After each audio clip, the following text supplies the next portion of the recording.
Pour l'entente sportive de Ouascal, la Coupe de France reste une aventure. Parti hier midi de la gare Lille-Flandre, le voyage pour Bordeaux allait rapidement prendre des allures de périple. Les voisins lillois ou lensois en ont l'habitude, Bordeaux ce n'est jamais qu'une heure d'avion.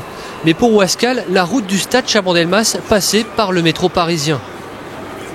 On est obligé de se plier, je dirais, aux difficultés un petit peu du club pour boucler le budget et pour prévoir des déplacements qui vont rentrer justement dans leur budget.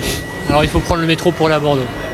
Bah ouais, ça peut faire sourire, mais bon, nous on a souri pas mal au début, maintenant on est obligé, on s'y habitue, je dirais.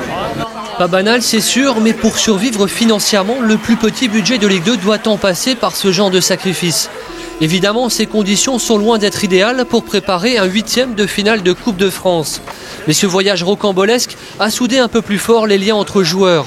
Surtout, il classerait au rang de grandissime exploit une qualification ce soir en terre girondine. Plus 4 heures de train et 2 heures de bus, on y est. Le voyage est finalement reflète assez bien le monde qui peut exister entre Ouascal et Bordeaux. Donc on essaiera demain de montrer que le monde n'est pas si grand que ça. Et Bordeaux, justement, les Ouascaliens y sont enfin. Ce matin, au petit déjeuner, l'équipe des Girondins était dans tous les esprits. Une dernière lecture pour apprendre que Savio est bien suspendu ou que le Portugais Paoletta est toujours incertain et le compte à rebours était lancé. Ça fait partie des plaisirs qu'on a dans ce métier, c'est-à-dire de jouer contre des L1, surtout contre une équipe comme Bordeaux. Donc oui, c'est un plaisir, c'est quelque chose d'à part, quoi. À partir de 20h, l'entente a en tout cas rendez-vous avec son histoire. Le club de la métropole lilloise n'a en effet jamais réussi à passer le cap des 8e de finale de Coupe de France.